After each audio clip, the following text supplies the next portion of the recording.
Hi, I'm Robert Gibbons, and I'm going to be showing you the CATMH. The CATMH is a web app. It's accessible from any browser at the URL www.cat-mh.com.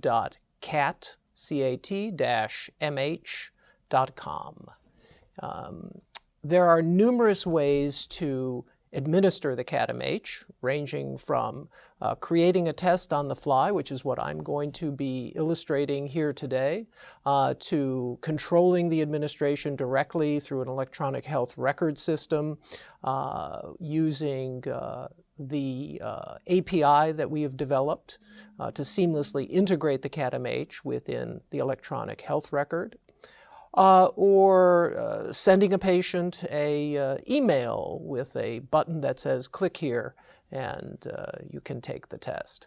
I'm going to use what we call Administer Now to take a test, and I'm going to log in as Robert Gibbons, the clinician, with my ID and password. I'm going to agree to the HIPAA, and at this stage, I can select the tests. Now, in practice, these tests are typically selected for an organization in advance, and large numbers of patients are tested using those tests. But for this illustration, I'm going to go through the entire process of selecting the test. So I can administer the tests either in English or in Spanish, for a general population or for a perinatal population. So for today's demonstration, I'm going to do conditional testing. And what that means is I'm going to start by screening for major depressive disorder using the CAD-MDD. And if positive, I'm going to go on to assess the severity of depression using the CAT-DI. Patient won't know whether or not they're being assessed in using two instruments or one instrument. So by selecting if positive MDD, I have enabled conditional testing for depression. I'm also going to test for anxiety disorder, I'm going to test for substance use disorder, and I'm going to do a brief screen for suicide risk. I can also do a more detailed adaptive test for suicide, but I won't do that for this particular demonstration. I'm going to display the interview results at the end of the session so we can discuss them, and I'll also show you how to drill down and recreate the entire interview from the clinician portal. So I'm going to create the interview, and this text is telling me that we're referring to symptomatology in the last 2 weeks. So now I'm going to begin the test. In the past 2 weeks, how much did any feelings of depression bother you? So a huge advantage of the CATMH is that it includes audio, which helps with issues related to literacy, and patients and all subjects who take this find it of great benefit. I'm going to respond with a fairly advanced amount of pathology to these questions. In the past 2 weeks, how much have you felt nothing was interesting or fun? The questions themselves come as a continuous stream, so the patient or subject doesn't know whether or not they're being tested for depression or anxiety or substance abuse disorder. There's just a series of questions. In the past 2 weeks, I felt sad. In the past 2 weeks, how much of the time have you felt downhearted and blue? So after I answer this question, I will be done being screened for major depressive disorder. And on the basis of the results of that screen, I will either get continued questions about depression or move on to the next test. In the past 2 weeks, how much of the time did you feel depressed? So as you can see, we're getting continued questions about depression, which is not surprising given that I answered the CAD-MDD, the diagnostic screener, with a moderate to high degree of severity.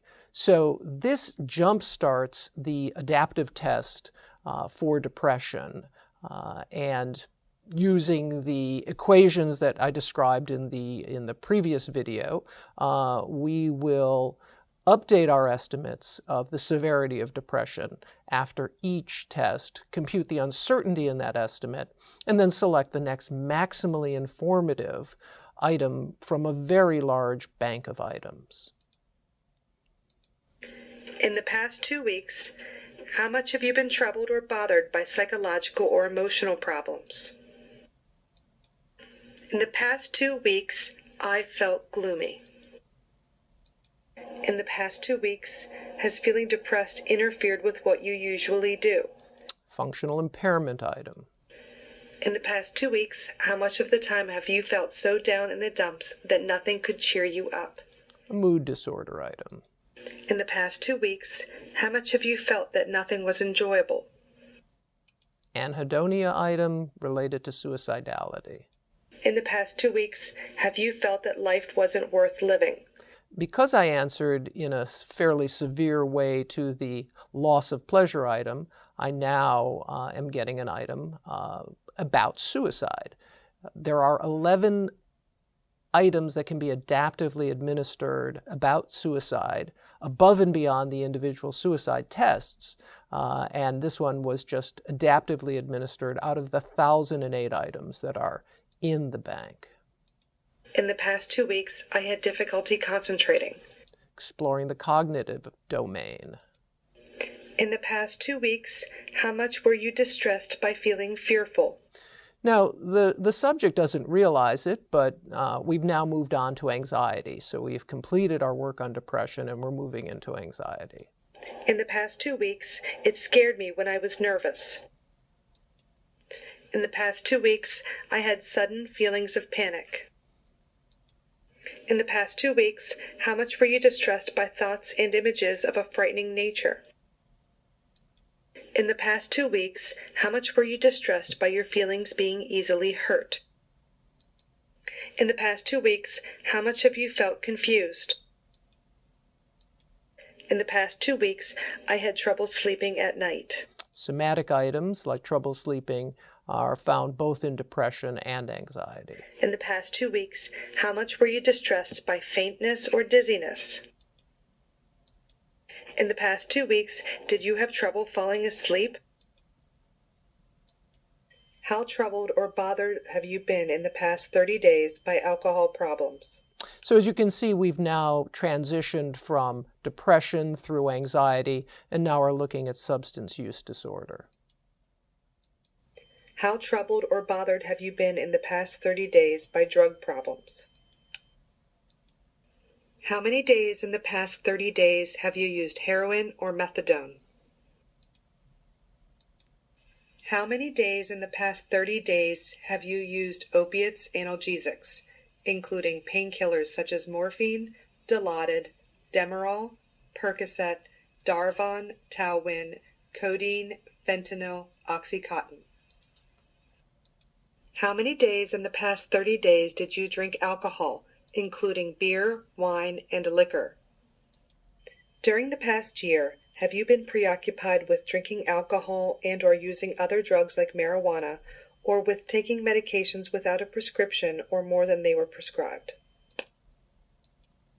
How many days in the past 30 days have you used sedatives, hypnotics, tranquilizers, or barbiturates, such as Valium, Xanax, Ativan, Seconal, Nembutal? How many days in the past 30 days have you used cocaine, including crack and rock cocaine, or amphetamines, including methamphetamine? In the past 30 days, have you neglected your family because of your use of drugs? In the past month, have you actually had any thoughts of killing yourself? So we've now completed substance use disorder, and what's important about the CAT substance use disorder is that not only do we identify the particular substances that are being abused, we also estimate their frequency, and we also estimate the impact that they're having on the subject's life. We're now moving on to suicidality. Have you had any intention of acting on the thoughts of killing yourself, as opposed to you have the thoughts, but you definitely would not act on them? I'm going to answer yes to this question, which will end the suicide portion of the interview. But if I had said no, it would ask me whether or not I had a plan. And if I said no to that, it would ask me whether or not I had made a suicide attempt in the last 30 days. So we've now completed the entire interview. We've assessed a person for major depressive disorder. In the event that it was positive, which it was, we obtained a dimensional severity score for depression. And we then assessed anxiety, substance use disorder, and suicide risk. And these are the results of the test. So we can see that there was a suicide warning triggered by this test because there was not only suicidal ideation, but there was also intent. Major depressive disorder was positive. The confidence level associated with that was 99.3%. We were in the moderate, but right on the border between moderate and severe with a score of 74.6. The threshold for severe is 75. For depression, the precision of our estimate is 4.8 units on a 100-point scale, so we have excellent precision for our estimated severity score, and the probability of major depressive disorder given a score of 74.6 is 99.4. Among people who have undergone a complete SCID diagnostic interview, face-to-face clinician interview for DSM-5 major depressive disorder, this severity level is at the 75th percentile, giving the clinician a better understanding of the magnitude of the level of depression that this particular individual has. In terms of anxiety, the person's in the severe category with a score of 77.2. Precision is 5.3 units on a 100-point scale, and the probability of generalized anxiety disorder is over 97%. Among people with diagnosed generalized anxiety disorder by trained clinicians, this person's at the 91st percentile. So a person who has considerable pathology.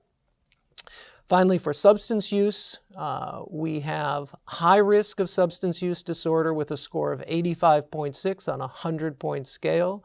The precision of measurement is 5.5 units on a 100-point scale. And this person is using alcohol 11 to 20 days per month, sedatives and hypnotics 1 to 10 days, opioids and analgesics almost every day, and is not using heroin or methadone or cocaine or amphetamines. We can conclude the interview, and we can now access the control panel as Robert Gibbons, the clinician,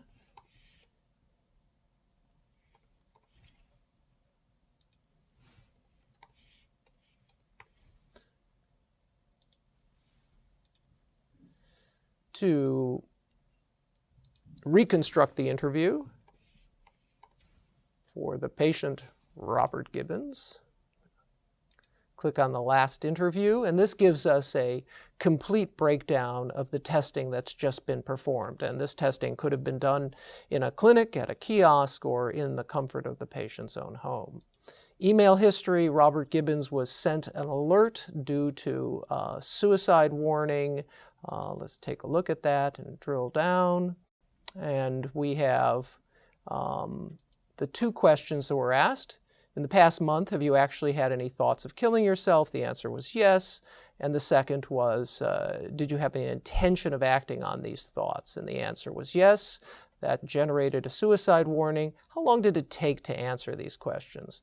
First question, 27 seconds. The second, about 25 seconds. Plenty of time to read or be read the questions, so good evidence that this is a legitimate response. Let's take a look at major depressive disorder. There were 4 questions.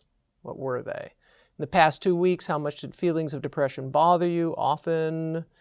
Nothing interesting or fun? Quite a bit. I felt sad? Quite a bit. Downhearted and blue? Quite a bit. And again, the amount of time to take these was reasonable.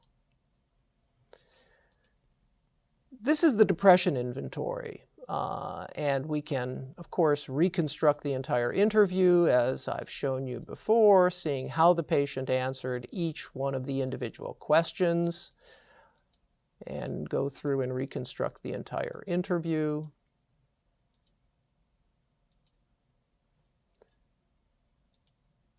And this is how CAT works. We started out with precision of about 11 points on a 100-point scale. And by the time we reached a total of 6 items, we dropped below 6 points of uncertainty. And after a total of 12 items, we dropped below 5 points of uncertainty, which is the stopping point. So the final precision of measurement was 4.8 units on a 100-point scale. It took a total of 12 items. The first 4 items here were for assessing the diagnosis of major depressive disorder, and the remaining 8 items were to obtain a precise estimate of the severity of depression. For anxiety disorder, again, by clicking on these items, we can go through and see exactly what questions were adaptively selected and how did the patient answer those questions.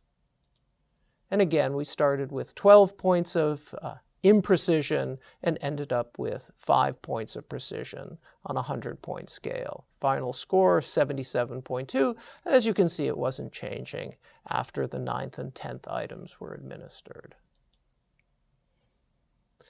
And finally, substance use, high risk, very high score, 85.6 on a 100-point scale, and a breakdown of the particular substances being used and their frequency. And again, by clicking on these items, we can go through and see the particular questions that were adaptively administered and the answers that the patient gave. And again, starting with about 13 points of uncertainty, and after the administration of 9 adaptive items, we were down to about 5 points on a 100-point scale. This is the CAT-MH. It is a product of continuous quality improvement. We are adding tests all the time and refining those tests as we continue to obtain data from large populations of subjects. Thank you very much.